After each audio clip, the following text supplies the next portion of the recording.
Monster Pipeline. I'm Steve Jones. Today on the program we have Urban Heat. I had a chance to sit down with Jonathan of Urban Heat and talk about his path in the music world, his new album that he's going to be releasing later this summer. I think it's in August. From Urban Heat. Yes, it's August 16th.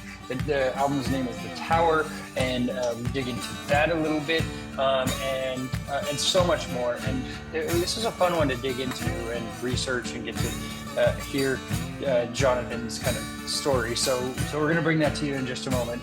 Before we do, let's share what's going on in my world a little bit. School just got out for my kids, and so it's officially summer now. I went to my son's last day of school for a little bit at the request of his teacher, and she wanted to celebrate parents who had been supportive in the classroom, and I had helped out on several different occasions when there was a need and when asked. Want to be there and be present for my son. So he just finished the third grade, and so they wanted to thank the parents that were there. So I went into the classroom, and there was a little ceremony, which was cool. Some of the kids made hands. This one is from my son, which is nice. And he said, "Dear Dad, thanks for helping this year with a little bit of love, Atticus," something like that. I don't know. And so he made a hand. Some of his classmates made hands and wrote notes on the back. And this one has a little bit of jewelry, which is nice. Nice little touch. And they gave the parents a hand for all of their support. The teacher had each of the kids give the parents a lei, and which is pretty nice. This one lights up. Nice little touch. I like it. And the teacher gave a little gift for the parents as well. So that's nice. And I'm proud of my kids for another successful year completed of school. My daughter's about to go into high school, which is crazy to me. I don't know what to do with that information. She just turned 14, and everything is moving so fast there. I don't feel the same speed for my son because there's still a number of years left that I have with him. So I'm just trying to cherish the time that I have with the kids. And that means a summer of fun, trying to get out, get excited, do fun things. We're going to go to the pool after this interview is over, and a public pool, and do some swimming. Really good start to the summer, actually. I got to celebrate my daughter's 14th birthday this weekend as well. And I wrote her a poem, gave her a little scavenger hunt for clues to her big birthday gift, which was tickets for her and a friend and myself as the chaperone to go see Noah Kahan in concert outside Sacramento. Very coveted ticket, apparently. Noah Kahan is very popular, and popular with the teen girls, which I don't know that I understand. I mean, you need to talk to my daughter about that a little bit more, but he talks about drinking and smoking weed and that sort of thing. And to my knowledge, my daughter is not at that stage yet. So I don't know what the interest is in it, but her and her friend definitely are big fans of Noah Kahan, and her friend knew that I was giving tickets since like February to them. I texted her friend's mom to get clearance on that, and the friend was there in the car and saw the text, and said the mom and daughter said that they would be able to keep it a secret. I didn't think that it was kept a secret because my daughter asked several times, and I was like, "No, you know how much those tickets cost? Are you kidding me? That's ridiculous." So I didn't let on that I'd gotten it. She asked her mom for tickets to the show, and her mom didn't let on. So it was a great surprise that my daughter had, and she was really excited to get to go. And she even talked to her friend while they were listening to Noah Kahan and everything, saying, "I want to go see him live." And her friend didn't budge. I'm really impressed by that, that a 14-year-old can keep a secret that long. So big credit in my book in that regard. So it's a start to my summer. Of course, I have a cruise with the kids in a month, which I'm excited about. I've never been on a cruise really, and neither have they. So we've got our passports in line and are going to hit Ensenada in July, which is cool. And then a couple weeks later, I'm going to hit Seattle, head up the other direction to go see something corporate and on their out of office tour. So I just couldn't wait for August for when or October when they're going to be in San Francisco. So I got tickets to Seattle. I'm going to go with a couple of friends, and it should be pretty fun. So there's a couple of things that I'm looking forward to this summer, but it already feels like the summer is going to be so busy with everything with the kids, and going to be over before it's even started, really. So we'll see what happens there, but looking forward to it. Okay, let's not waste any more time. Let's get into the interview. Again, this is Urban Heat. I had a chance to chat with Jonathan, so let's go ahead and let's bring Jonathan on into the program. Yeah, Jonathan, how are you doing today? Rock and roll. I'm doing great, man. How are you? Not bad, not bad. I'm not on the West Coast, so trying to keep cool where we can. But I think it's been pretty hot there in Texas too, right? It's a little toasty. Yeah, I was just talking to a friend in LA and she uh was standing outside to stay on the phone with me and I was like, "Wow, that must be nice to be able to like stand outside for longer than you absolutely have to." But sounds like it's still pretty warm there. Yeah, I mean, it's cooled down a little bit, but we had a couple of days this week over 100, and it's just that's a little gross. You don't want to be around that, but also Austin has the humidity, so I try not to complain about weather at other places because I can't Yeah, stand yeah, yeah. humidity either. You know? Yeah, yeah. No, 100 for the West Coast is high. Yeah, yeah, Yeah. yeah. I'm a little bit east in inside the coast, outside of Sacramento. So Okay. Okay, yeah, gotcha. yeah, yeah. So well, thank you for taking the time. I appreciate it. So Absolutely. Yeah, so we have a lot to talk about. I mean, you have a new album that's coming out in a couple months, and a lot of new music with that. And I listened to the album, and we can start there. We can dig into some of the history stuff, but there's a lot of interesting things that I think I want to chat with today. So, Cool. Let's um, do it. okay, let's go back. Let's go back to the childhood. You learned piano at 5, so that was your first instrument that you touched, right? Yes. Yeah, my dad had the he believed that every one of his kids had to be in music lessons. And then later it was either music or sports. You had to be actively with a teacher or actively playing a sport in your school. Yeah. So was he a musician himself, or did he have history with that? You know, I've never seen my dad play an instrument.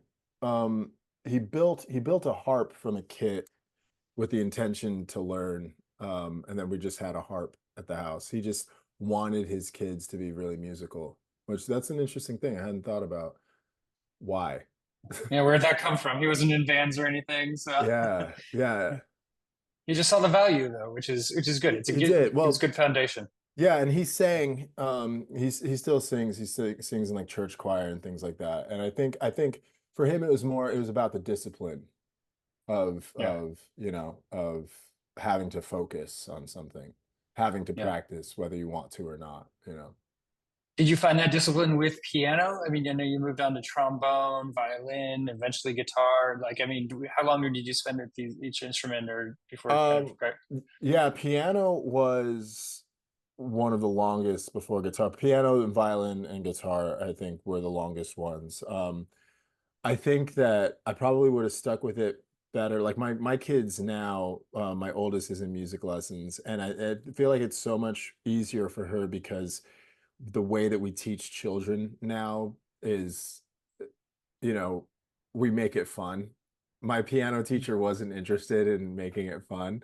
Um, and I can't remember how long. I feel like it was probably 4 or 5 years that I stuck with piano before I was just like, and that's why I ended up with so many different instruments because I would get tired of a teacher, not necessarily an instrument, but just kind of, and then want to move on to something else. Yeah, yeah, and so you talking about instruments. You used your voice became an instrument. You were kind of in a barbershop quartet growing up as well. Tell me about that experience. Yeah, that was so once I left this like small Christian academy in like 10th grade, I was expelled twice for anti-war artwork that I was doing, and they thought that I was the leader of this rising punk rock movement happening in our school, which it was leaderless, just kids that liked punk. But um, when I went to a traditional, like a public school in 10th grade, I jumped into choir, and then in the choir, there's like Madrigal Singers, were like the group of 24 that did some competing, and then barbershop quartet was there were women's quartet and a men's quartet, and we would do like national and international competitions. Yeah. So how far did that take you? Like, where did you have to travel for that? Yeah, yeah. The farthest we got with that was Austria. We went to Austria and Germany Wow. yeah. It's huge. What was that experience like? What did you do? Like, I mean, were I there lots mean, of other quartets you competed against?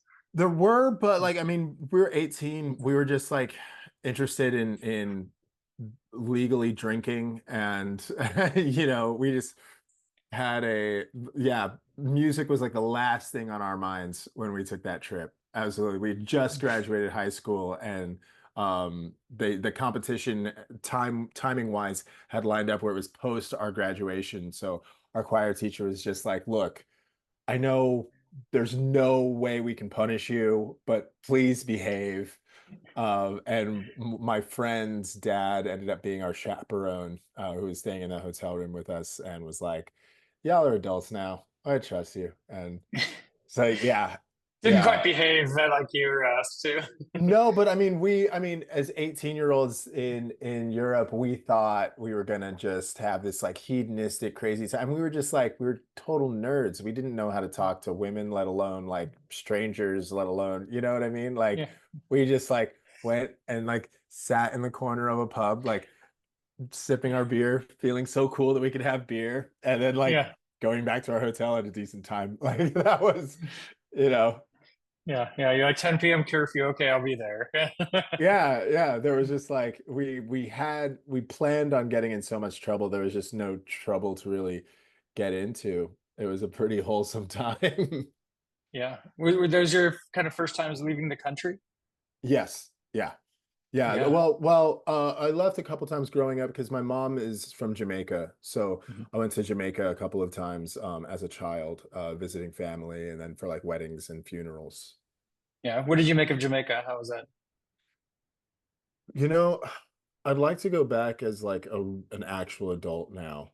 Um, my family's from Kingston, and it was my first time really seeing poverty at like that kind of level, and income disparity the way that it is in Kingston, and just safety concerns, like I had never seen like houses with, and we have this in the States, but from where I grew up, I'd never seen like bars on windows or like doors, like gates, and um, but outside of that, it's a beautiful, beautiful place. And um I remember being there for my grandfather's funeral, and I decided to drive with my uncle, one of my uncles. I won't say which one, but he at the time he was drinking quite a bit, and so we were up in the bush in like these hills where the funeral was, and we have to drive back down into Kingston, and we stop at every little. There's all these like shacks that have unrefrigerated red stripe, and some like fried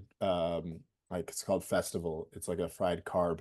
Um, and we just stopped at every single one going down the mountain. So he was just sloshed. I think I was 16 at the time.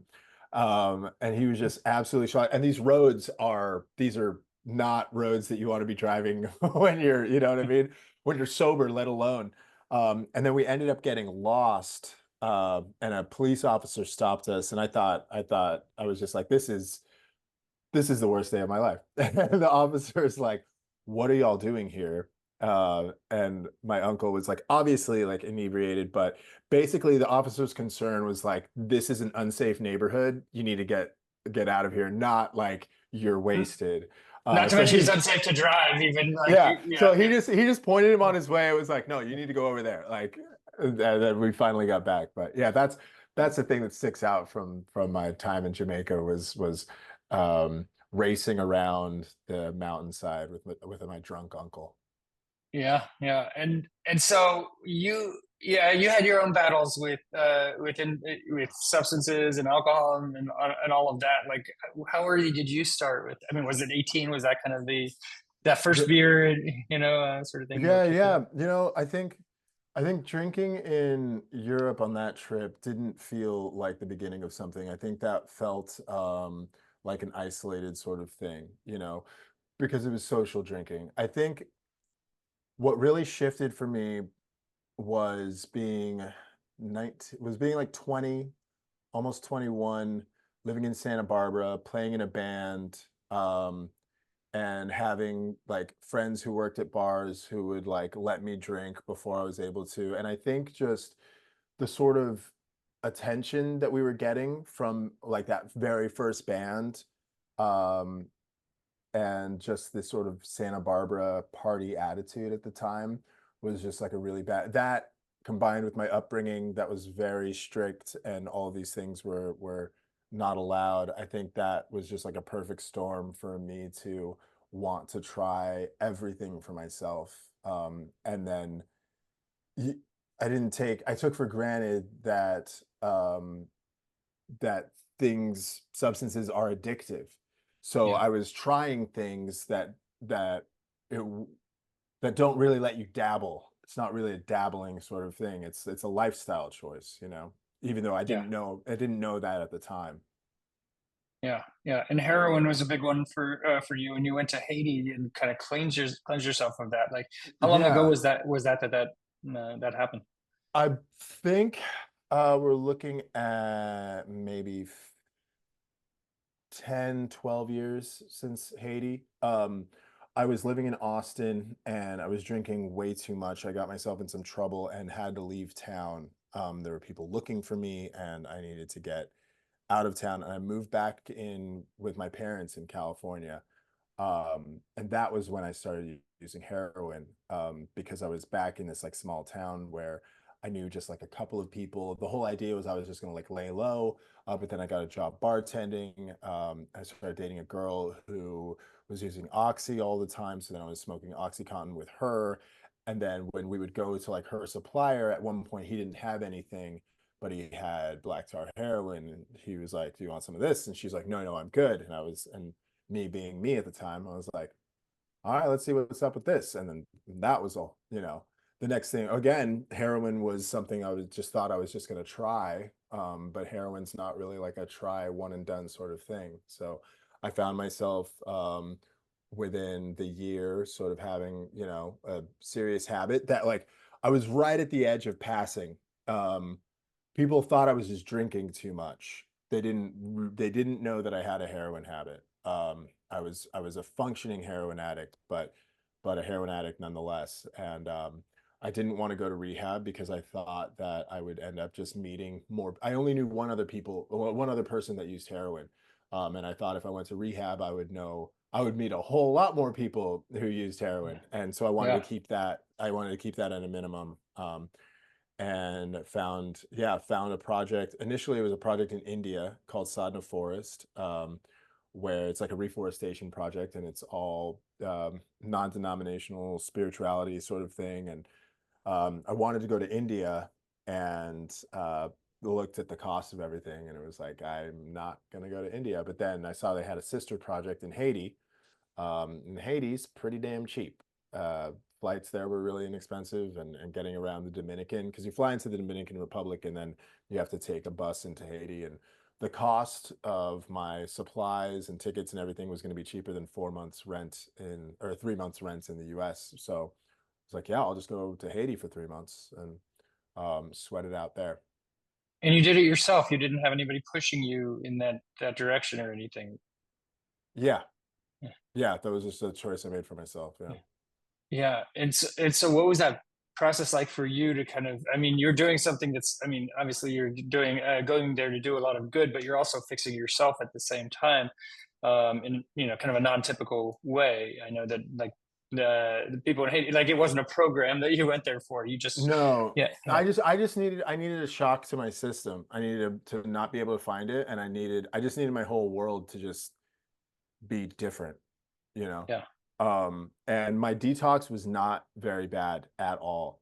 I wouldn't suggest anybody who has a heroin habit to just like to take to I don't know what would we call it, like sober tourism or like detox tourism, like rehab tourism, you know?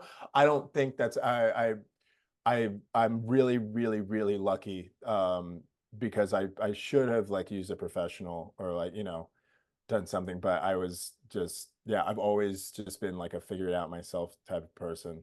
Um and yeah, yeah, luckily the detox wasn't very bad at all. And I found myself getting really into meditation and using sound and vibration in my meditation sort of for healing. And that kind of led, and I think I've said in interviews before that kind of I credit that with some of my relationship with synthesizers later because of just like being able to drone like an oscillator, like a sawtooth wave and just letting it, you know, hitting that hold button on a synth and just letting that thing go for um as long as you need to. Yeah, yeah. And so did the sobriety from alcohol like come after that? It And did, and, it and did, yeah. So I was clean from heroin, and because of that, I thought I was fucking invincible. I was like, yeah, man, I kicked heroin. I was using meth earlier in life, and I had kicked that. So I was just like, man, I'm good. Like, what's a little cocaine? But and you know, Coke was never like I don't know if I was ever like addicted to cocaine. I don't know if I was ever addicted to alcohol. My drug of choice is just more. yeah, My drug is not being able to say no. And I think that the way that I was binge using and the decisions that I would make and the risk that I would take just became untenable around the time that my first daughter was 8 months old. So about 5.5 years ago was the last time I was just, yeah, I just cut those cold turkey and started going to a Narcotics Anonymous. Did that for maybe 6 months and found that that program just didn't really I didn't really vibe with sort of the rhetoric, but also, you know, the story again, it was the same thing with like rehab. It's just like I was just surrounding myself with people who use substances, and like that was the last thing that I wanted, you know. yeah. And it's great to be able to make those changes for your kids and see that they, they're little sponges and can and soak Yeah. up kind of what you're putting out in the world, right? Yeah, I just never wanted my kids to see me drunk. You know, I never wanted them to see me inebriated. And you know, now we have an interesting relationship with alcohol because of our kids, they see that, you know, they'll they go to a show or like, you know, they know when people are drinking. They know that Yeah, we call it like that funny drinks. They're having those adult funny drinks that make people act weird, you know. She's like, yeah, why do people do that? And you know, we go through all kinds of reasons why people drink too much. And um, but she knows that there's money in it because she because I'm working a bagel shop right now because it's the longest break that we've had between tours. And so just on the weekends I just bake a little bit. And um she was asking why my place was so small, you know, because I had just gotten like a studio apartment. mhm. And when my wife's place is so big. And you know, she was like, well, dad, just why doesn't he sell alcohol? Like he'd make more money. That's where everybody makes the money, you know? Because I'm purposely like not bartending, you know, because Yeah, yeah, exactly. I don't You want don't to want be to in like the nightlife and stuff like that. So confident that you're good, but you don't want to surround yourself by well, yeah, yeah, right, yeah, like and it's also like in Austin we have our band, you know, has like a name for itself here, and I don't I just I would rather just be in the back baking, you know. yeah, yeah. Yeah. Uh, yeah, and so I want to talk to you before we get into Urban Heat a little bit more. Tell me a little bit about BLXPLTN, the band that you had before Urban Heat. Like, what was? T- I don't know much about that band, so tell me kind of Yeah, yeah, your yeah. role in that and kind of. I know it got too political for you, kind of dealing with some of that, and so you kind of moved into Urban Heat, right? Yeah, yeah, there were a couple of things that happened with that. So one was, you know, it was an all black band for a long time. The band was all black, and we sang about sort of not just the black experience, but like really kind of protest music about violence against Black bodies, whether it be systemic violence or physical violence. And yeah, there were aspects of that. We got to travel a little bit, and it felt like we were doing good work. But there was an aspect to it that became like unsustainable, or it didn't feel good to be singing about that anymore. And then also as I became, I became sober and my bandmates were still drinking, that was kind of like a split that sort of happened. Um, and yeah, kind of led to Urban Heat was the next thing that I started doing after that. Are the band members, other band members in Urban Heat, are they sober too, or are they? No, no, they have a good time. I enjoy, Yeah, I have, and I have a good time through osmosis with them. yeah, yeah. Yeah, That's good. You can do that. So, yeah. and so is Urban. Tell me about how you got together with the other guys in Urban Heat. How did that band form? Yeah, the Austin scene is very, at least at the time, it felt very, very small. And so if you're playing around town a lot, you're kind of seeing and playing with and kind of interweaving with a lot of other bands, and you become friends with people. And that's kind of how I met Kevin, our synth player. And Pax and I actually, we used to be in a bike club together, riding fixies. There was like a really, in the early 2000s, like really strong fixie culture in Austin. And there were a couple of clubs, and we'd all ride to the bar together and then go ride for 10 miles and then stop at another bar and get in fights with another bike club. And it was like, I don't know, kids just being kids. I feel like people in their 20s don't fight the way that we fought in our 20s. Like I just Yeah, yeah. It's feel like different this. now. Yeah, I feel like the stakes are It's, a lot higher. yeah. There are a Oh, lot more. social media and everything too is completely Yeah, different. Like, I yeah, mean, it's a different game. there were a lot more punches thrown 20 years ago, like just in bars in general and just out. Yeah. Which I'm not saying Yeah. we should go back to that. It's just interesting. Yeah. Or maybe I'm just going to the wrong bars or the right bars. Um, but yeah, Pax and I, we have ridden together, but we never played together. He was doing other projects and other bands and things. And when I started writing the songs that became Urban Heat, I showed it to Kevin, and I was planning on doing something. I had a show. I wanted to do this solo thing, but I never wanted to be just alone on stage. I wanted other people there, and brought it to Kevin, and he was about it. He thought there was something special there, but he didn't want to just be. He was like, "I'll do it, but I don't want to just be like just." You know, part of this. Like, I don't, this isn't a solo, like, this is going to be a band. If we're going to do this, it's a band. And it was like, cool. Okay. Like, you like it that much? Yeah. Okay. Let's do it. Yeah. Yeah. And I mean, one of the things I saw, you got to play Darker Wave Festival, which was just an incredible lineup. Tell me about that experience. Yeah. That experience is the same as like, as, it's just as surreal as the rest of it, as like any other day, honestly. Like every day being in this project is just mind blowing at like what has happened and what is happening with it. But Darker Waves was really beautiful, sort of.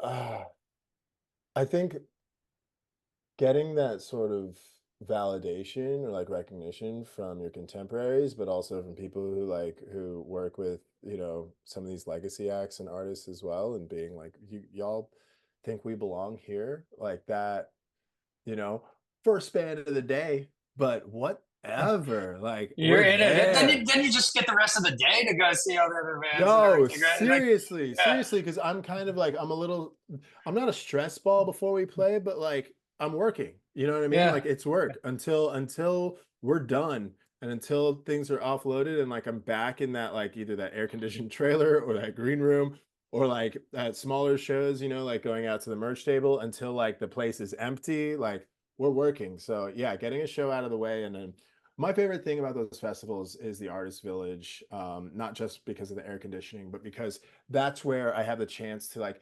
meet and like fanboy out and like take photos with, you know what I mean?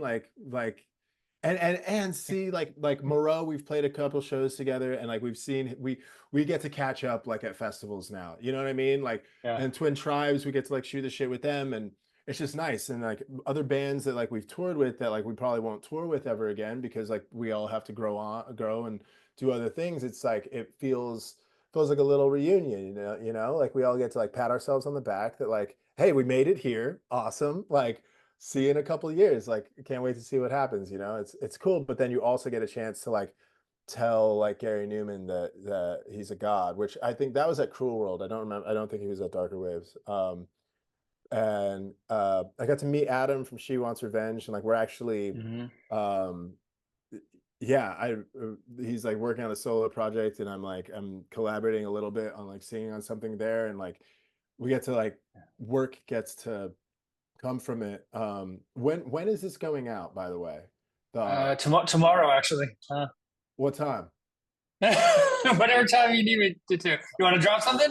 I do want to Okay. drop something. But Okay. yeah, it'll be announced by the afternoon tomorrow. So, Okay. um, Molchat Doma saw us. We played Cruel Will together, but we really met them at Darker Waves.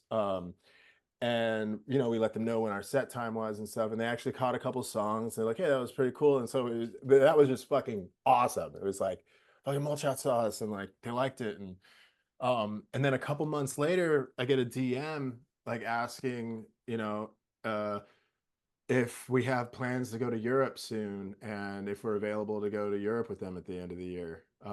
So we're doing 6 months with Molchat Doma, starting in Glasgow and ending in Milan uh, at the end of this year. And Yeah, like that that, is that. Yeah, that is that cool. And I know you wanted to travel in Europe. You planned on hitting Europe in the spring, right? But didn't. um, right, yeah, yeah. Yeah. I wanted to wait. I'd been wanting to do Europe, but I wanted to do it the right way. And this is Yeah. the right way for sure. Yeah. That's exciting then. I mean, Yes. that's And we've super cool. been holding it close to our chest, and they're finally announcing it tomorrow, so we can finally like celebrate. But also, I have to do a fundraiser because the upfront costs for that are, you know what I mean. Like this is we're stepping up. We're having to step up, and I'm sure it's gonna all work out. The community that we've built around this, and that is kind of um, fostered, I guess, been fostered itself around this music. They really have our backs, and I'm sure, yeah, I'm sure it's gonna work out. I'm a little pensive Yeah. because I'm like, even last night I was like up late, like typing all the what's the word, the copy Mm. for the fundraising platform, and I'm just Yeah. like, oh my gosh, like here we go. Like, Doing it. Yeah. yeah, there have been a couple of moments in this career where it's like when I got laid off from my job, like there are a couple moments where you're just like literally just spread eagle falling. Like Yeah. Yeah.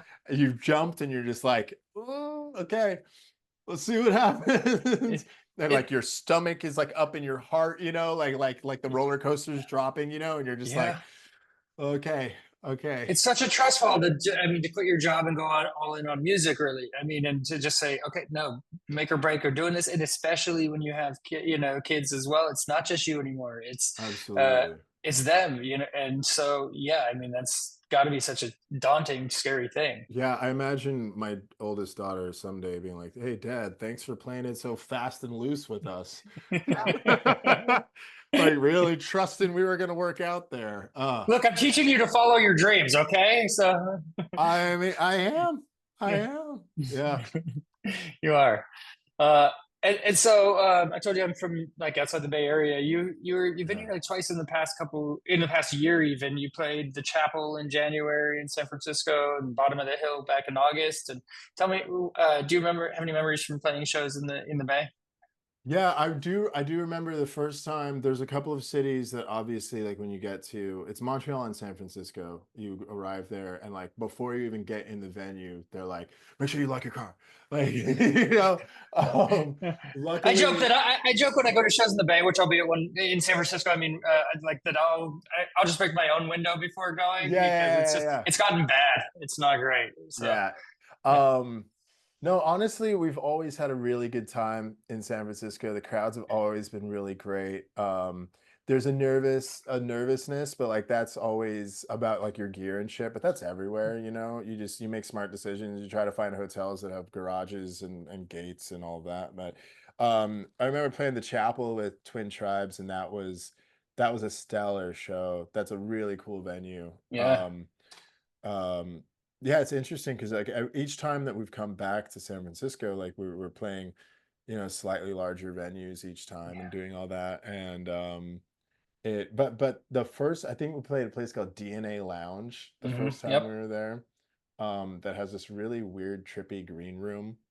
That's like my biggest San Francisco tour memory is this black and white maze of a Willy Wonka green room, which I don't think it's actually their green room. I think it's like a place where they have like parties and stuff upstairs, but they were just like, here, you can get dressed here. Yeah. Yeah. You're Yeah, like, that's okay, this will work. We'll call this a green room. I mean, yeah, if you give me a door I can close, like that's all I need. I've That's all joked you with need. the guys about having like a portable, like you know those outdoor showers, but they have like portable like privacy screens that can Right. go Yeah. around them. Just like traveling with one of those in like a little backpack that like whenever I really need a room, like I can just like grab a chair and just set that thing up and just sit for a little bit. Just sit. Yeah. Yeah. Yeah. It's all you need. You know, what do you need else besides that, right? So, Yeah. yeah. Yeah. Yeah. Just bring it on stage. I'll just No, don't mind me. I'll be back here. yeah. Yeah. So let's talk about on stage and your on stage persona, really. I mean, and you know, I know you kind of. It's an extension of yourself when you go on stage. You have like a cologne you use. I mean, you want the smell. You want this whole vibe. Tell me kind of how you built that for your Well, stage. honestly, so that I had been doing that, and I'll tell you why I've kind of transitioned away from that. So I was doing that because it helped me like get into, I felt like it was getting into character, but it also I had like really, as much as people are not going to believe it, like I would have really bad stage fright. And so by separating myself from like, okay, I'm just playing like now I'm Jonathan the front man, you know? And it was just like a fun way to kind of play with my, because at the time, you know, when I was home, like 9 to 5, I had a 9 to 5 job, like raising the kids, it was a very different mode and way of like my mind being organized. And then I got to just be pure creative expression on stage. And I've since like kind of like I've toned back the costuming. I've toned back like one just from the amount that we tour and the time that it takes to get ready or the space that I have for clothes. Like if I can just play in whatever I'm wearing that day. And I will say it's not like I don't just like go on stage dressed as a slob. It's more that I for the rest of the day I try to like wear like just be stage ready. Just I just yeah, just stepped up my the rest of my outfits, I guess. Um while being comfortable.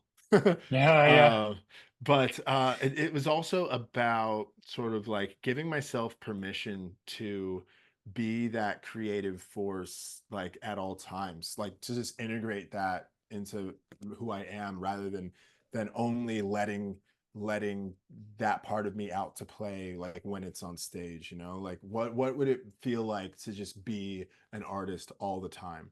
um and so that's like yeah, just kind of trying to start to integrate that. yeah.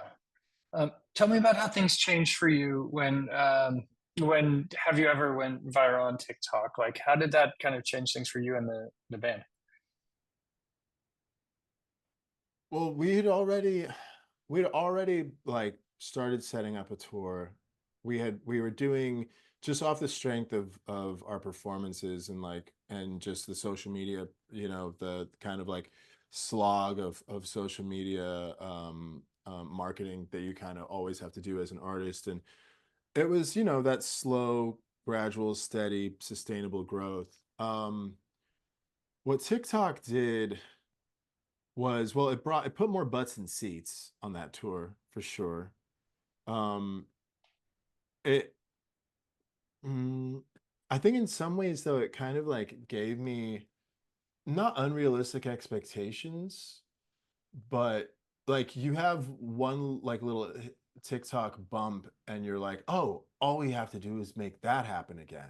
Yeah, it feels like there's a pressure to try to Yeah. recreate it. Yeah. And you're like, if you don't do it again, you get this like this feeling like maybe you're not doing something right, or maybe, and I've actually been interacting with the TikTok like way, way less and just focusing on Instagram because that's a way that I can really communicate with our fan base and like actually like more people will see posts and it's a better platform for interacting and messaging and stuff. And I'll still put things on TikTok and just be like, because TikTok, I know that there are ways if you really dedicate yourself to really playing the game and staying on top of like watching YouTube videos on what the new update is doing and like all this, like yeah, if you want to treat it as a full-time job, like you can do that. And I know creators who the TikTok's their thing, like that's how they interact with their world, and that's cool.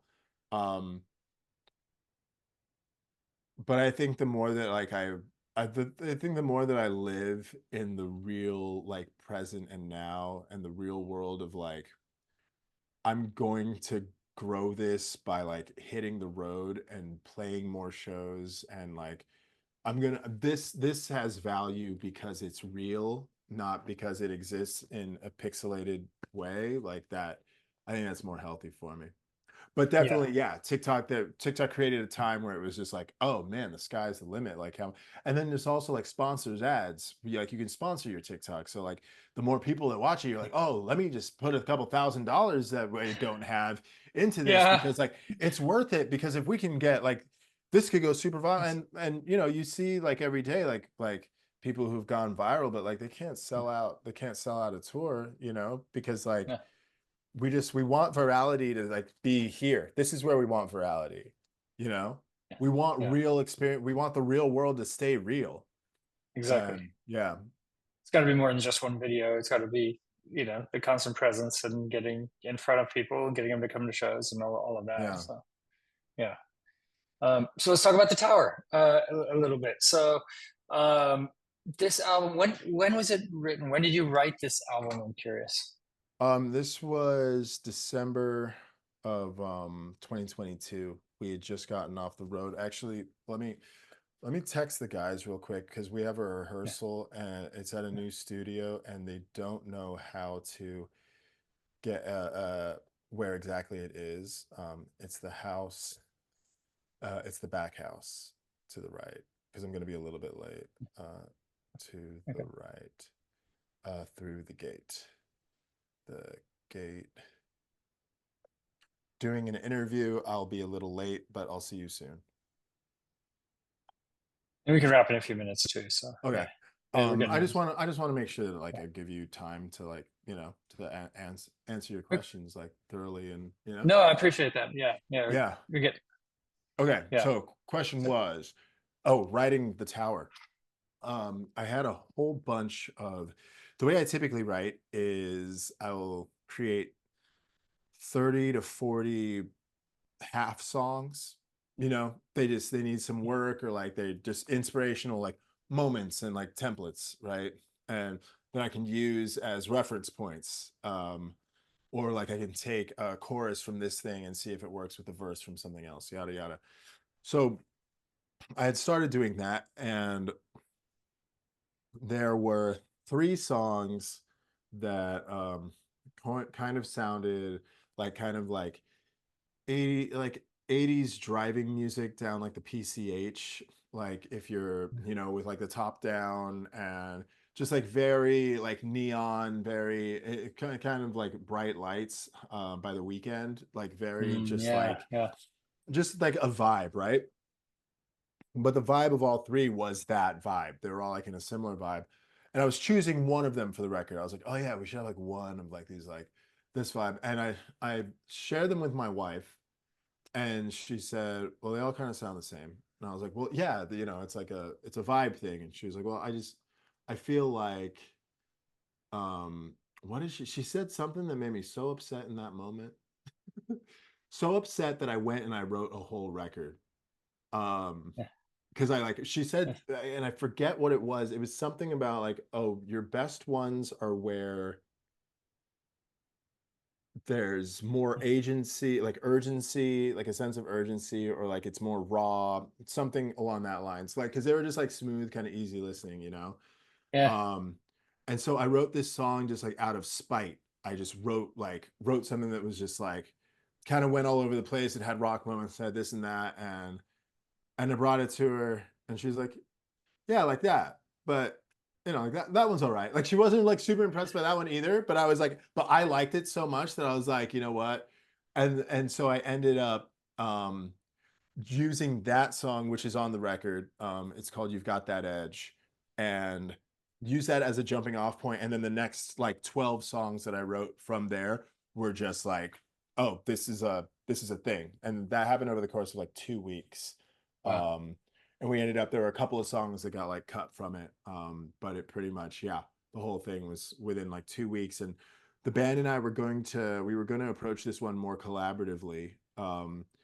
And we took a little bit of time off because we just gotten off that tour. And so when I saw them again, I was like, hey, so I have like a jumping off point, for the next record. And they listened to it and they were like, oh no, this is the record. Like this isn't a jumping off point. Like you wrote a whole record. Like Thanks let's for just writing go. the record without us, by the way. So no, No, I mean they've yeah, been luckily, I mean, I'm really, really lucky to have, you know, um kind of coworkers and friends who believed in my vision and work ethic long enough to let me create something. yeah, Uh, but yeah, the next thing is gonna be we're gonna see how collaborative songwriting works. I think I'm gonna songwrite, but we're gonna look at it as like them producing, like kind of yeah, co-producing it, and then we'll all kind of produce it together. So there'll still be, I'll still be, um, kind of doing my songwriting thing, my process with it, because it's hard to play with others sometimes. Creatively. I'm a yeah, yeah, very, but I think it's something that we could benefit from.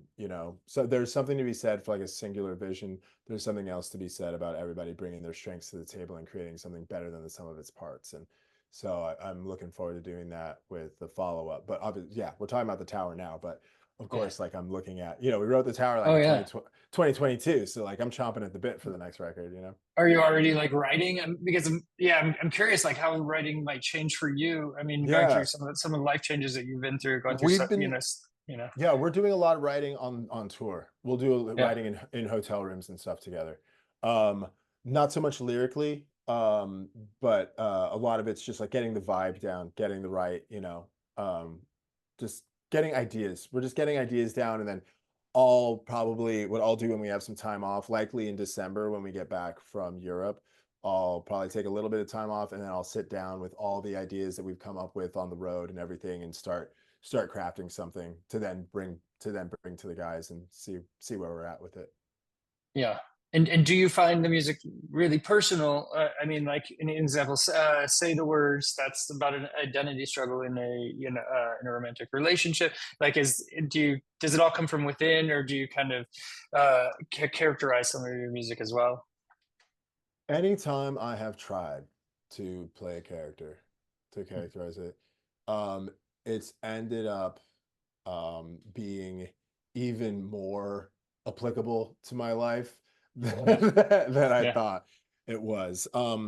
I honestly, a lot of times when it comes to lyric writing, I think that all these ideas are just kind of out there.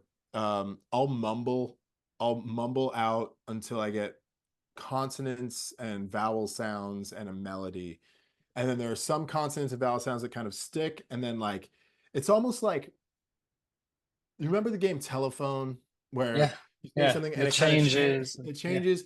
It's kind of like the opposite of that. So like it starts making no sense, and then the more that I repeat it, and the more that I just kind of listen to and keep singing it, the words just kind of starts forming itself, and then I just kind of fill in the blanks so that it makes sense. I'm like, well, what does that mean? Like yeah, how does this make sense? It's like, oh well, maybe it's about this, and like this happens, and you know yeah, yeah, yeah. I'm letting myself write more personally. I used to shy away from that just because it's a very vulnerable place, and you're like, oh, what if people don't like me as a songwriter? And so I'm like, well, if I don't take any credit as the songwriter, then like it doesn't matter if I say it's just channeled and it's from somewhere else. Then Yeah. I don't have to be vulnerable, even if it's like inspired by my own life. Like, yeah. So Yeah, I like it. Well, a couple more questions before you're having to go to practice. But I saw a cover that you did of Painted Black by the Rolling Stones, which I thought was so freaking cool. And obviously you put you put it under the guise of Stones or Beatles, which but you chose your favorite, I think, in playing that song, right? So tell me how that came about and covering songs like what songs you like to just cover just for fun. yeah, yeah. Okay, so I think covering songs is really an important part of my process. Just as far as like exercising listening, picking apart parts, but also like what is the gist of this song? Like how do you like the vibe? Like, because you could dissect it, but like still have the vibe even if you take away some of the like the parts, the most iconic parts, right? Like what makes these things iconic. And I think it's really good for me as a songwriter to do these because the covers and like reworkings, because yeah, it's like getting under the hood, and like seeing Yeah, like, okay, well, what makes this work. But also just practicing my production, and yeah, a lot of it's practicing production, getting something that, because I've removed how personal it is by it being somebody else's song. So when yeah, I'm making production choices and mixing choices, it's actually for like what sounds best for the song versus my own, you know what I mean? So it's yeah, really good to practice that. And I think that I'm working on on solo stuff, and so it just lets me practice that. And like that's sort of, I'm kind of trying to figure out what my solo project's gonna sound like. And so I keep like just covering songs, and because every song that I cover lends itself to like a slightly different style instrumentation. So I'm just figuring it out. yeah. I mean, do you write separately? I mean, we can talk for an hour about solo stuff versus, I mean, would you write separately, like different styles versus kind of the style that you have here? Um, I think so that's a really good question, and I think that's maybe where I'm stuck, because I think creatively I like the idea. I love the idea of my solo project sounding completely different, Yeah, right? But like I wrote and co-produced all this Urban Heat stuff, so like to an extent, like it's gonna sound a little Urban Heaty, you know. yeah. Also because I want to do it as a solo thing. Like there's definitely some like heavier stuff, more guitar driven stuff, but I want to be able to perform it as a solo artist. I want to be able, a lot of it is that I want to be able to travel and see some of the friendships, like some of these like the relationships that I have around the country. I have like places and people that I care about, like say like in Portland, right? And like I Yeah. can't, I it doesn't make sense to take the time and money to like take a trip to Portland. But if I have a solo show, you know what I mean? I can like, okay, Can now get I that. can like, now I can excuse it. Now I can like make a little bit more sense. So I want to be able to perform it solo. I don't know. Some of the stuff that I write for the solo stuff is just very raw, like synth punk, very like early Nine Inch Nails stuff. And then there's like more doomy stuff. And yeah, I'm trying to figure out what it'll likely be. Every EP that I put out will be very, very different from the one before it, and just be like, yeah, y'all just got to deal with this. I'm not calling it. I'm Yeah. not gonna make a new fake band for like every different style. Like we're just gonna like, yeah, Put it out under your name, let it be you, right? yep, yeah. Yeah, I like it. And last question, what's your favorite concert you've been to? Do you have one that's really stands out and is memorable?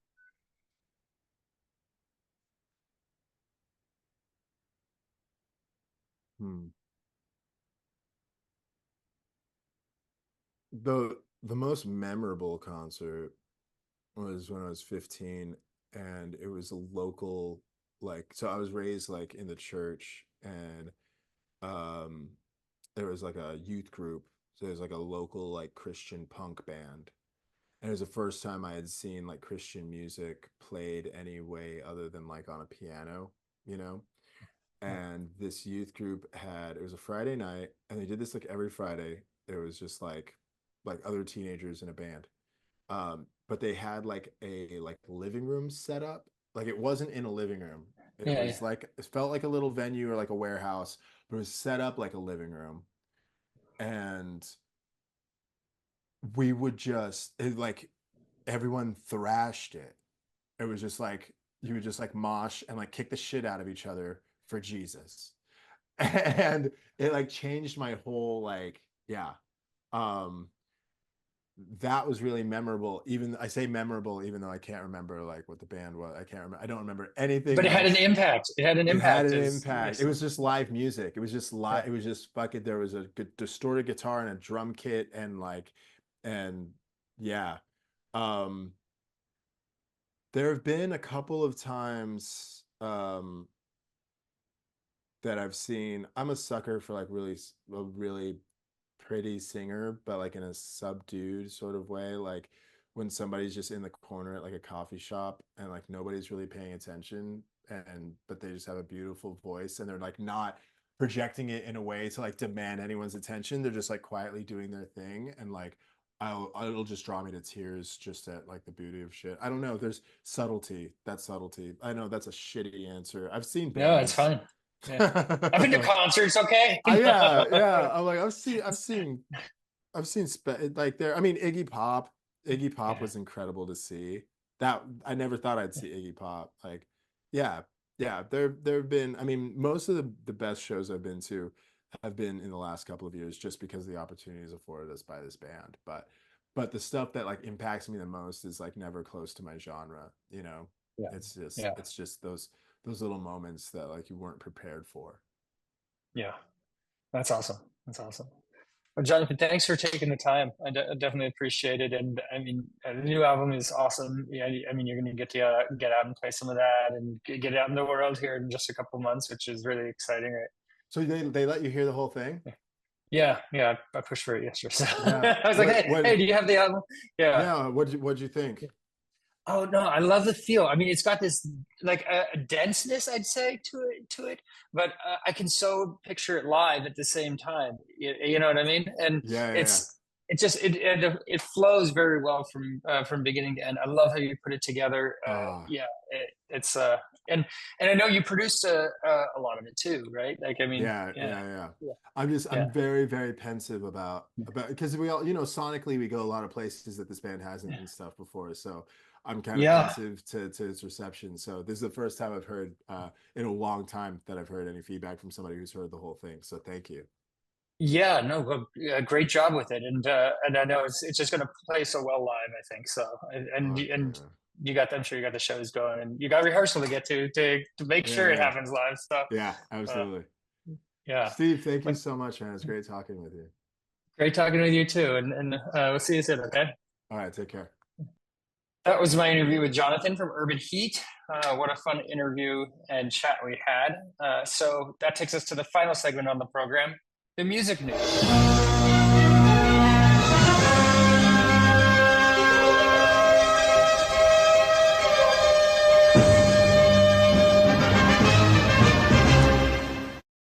Okay, I have a couple stories to wind out the program today. We're going to start with Bon Jovi, and he's had some health issues where it's questionable as to whether they'll be able to play shows again and tour. But he's did an interview with NME where he talked about the possibility of returning to the stage. Great storytellers like Noah Kahn, Inhaler, and Taylor Swift, and the secret to longevity. Um, and so Forever is Bon Jovi's 16th studio album. It's due for, it just was released on June 7th, and it celebrates the band's 40th anniversary. So 16 albums in 40 years. They have spread it out pretty decently, I think. And he spoke about the decision to make to release new music instead of leaning into the nostalgia of the milestone. And he said, I've never had a shortage of thoughts and ideas for new music. We've always wanted to continue striving to make great albums. Uh, and there's a 4-part Disney Plus documentary, Thank You, Good Night, the Bon Jovi story that premiered earlier this year.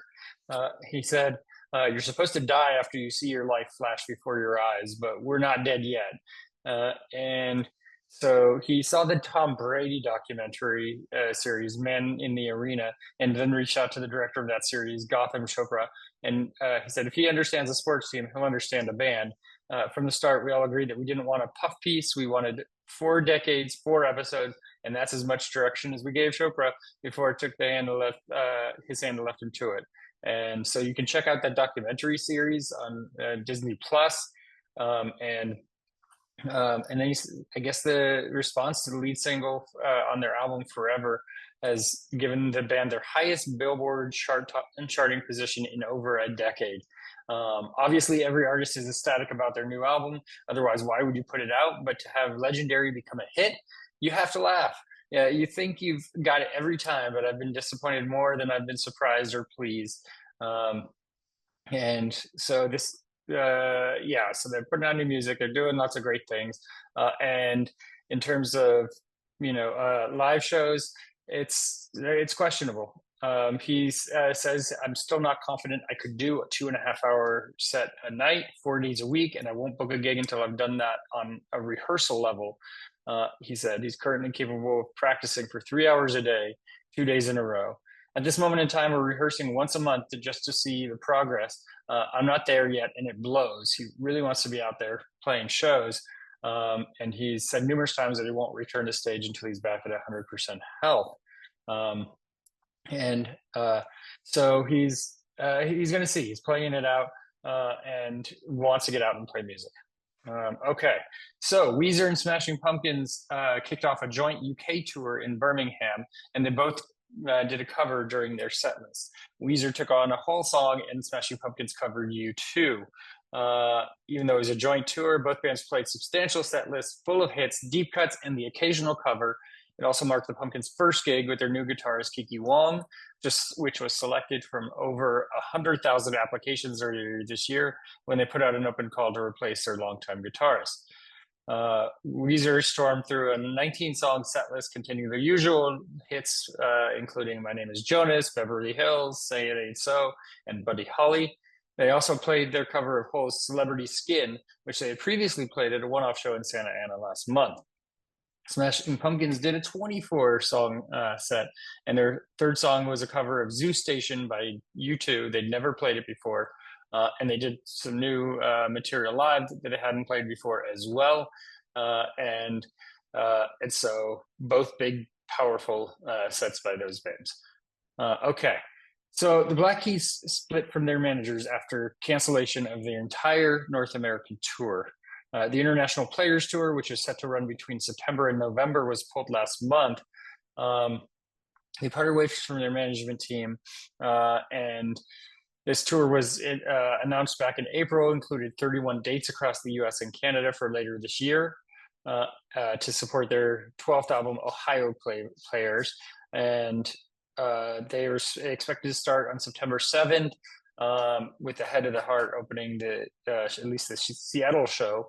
However, it was reported late last month that the entire run of gigs had been abruptly scrapped with no explanation provided. And shortly afterwards, it was speculated there was done in light of low ticket sales. The members opened up about the cancellation, saying that it was axed and replanned in favor of smaller theater venues as featured on their recent European dates. Now it's been reported the band have also split from their management team. Irving Azoff and Steve Moir of Full Stop Management following the decision. Black Keys are going to probably play some more shows at once they get all of their shit figured out, I think is what's going to happen. But low ticket sales is an issue.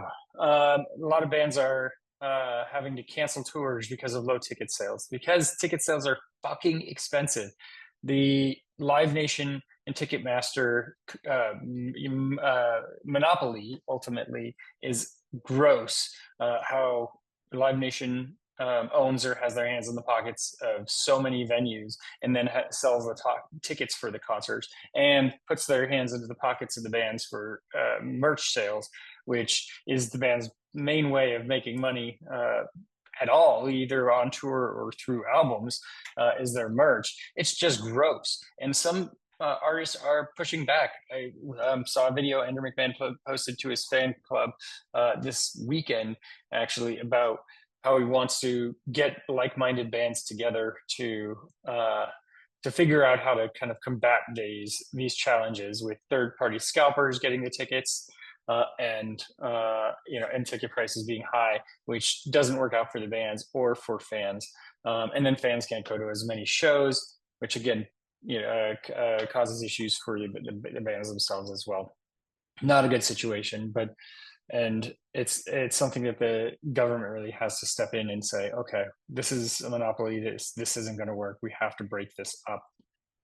And I don't know when or what that looks like, but it needs to happen. And and bands, really notable bands, will have to push back and find venues that are not controlled by Live Nation, which I think is few and far between. They're going to have to play smaller places to be able to push back on that. So I don't know what the answer is, but I hope that we can see some light there soon. Cyndi Lauper has explained the reasoning behind her farewell tour. She says, "I don't know what I'm going to be like in 4 years." And so earlier this week, she announced a farewell tour due to take place later this year. She spoke to Jimmy Kimmel, and she's explained why she feels like now's the right time for her last trek. She's by no means retiring. She's ruled out the trains, planes, and automobiles, suggesting that she's open to the occasional hometown performance. I want to do an arena tour. I'm strong now, but I don't know what I'll be like in 4 years. She acknowledged her age by getting off her seat to mimic herself using a walker. For me, I want to have a chance to do this when I'm feeling strong. I want to celebrate people, really celebrate with people and make it fun. And so she has a farewell tour set to kick off in October with a couple of dates. It's like 6 dates. It's not a big tour at all, but she has some shows that are listed, none in the Bay Area. So we'll see what happens with that. And then final news story to close us out.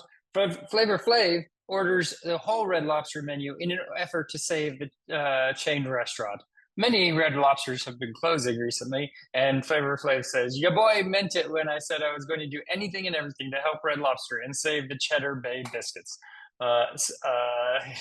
He ordered the whole menu, and he took to his official X account on Monday to share a photo of his table at the restaurant, overflowing with various dishes. Cool. So he's wasting a lot of food that's not going to be eaten at one Red Lobster. Yeah, I see a picture of this table. It's pretty gnarly. And so he went to one of the restaurant locations with his daughter and nearly finished the entire spread. Oh, okay, maybe he didn't waste it. And he returned home with only 2 boxes. He's set to return that same day with his son, and is also allegedly scheduled to speak with Red Lobster about a potential collaboration. Last year, Red Lobster lost $76 million in revenue and filed for Chapter 11 bankruptcy last month. Though they filed for bankruptcy, the company promised to continue operating its 600 remaining restaurants while seeking a sale. So I don't know if that's going to save Red Lobster, Flavor Flav, but I love it. I love it. I love what you're doing, and keep getting after it. So good stuff. All right. Well, that's our show for today. Thank you for tuning in. And next week on the program, we have another fun episode I'm really excited about. I'm going to get a chance to talk to Frank Turner in person. He's played at the Regency Ballroom in San Francisco, and he's been on the program several times. It'll be great to see him again in person and get to chat. And that's coming up next week. So for all of us here at Concert Pipeline, I'm Steve Jones. We'll catch you next time.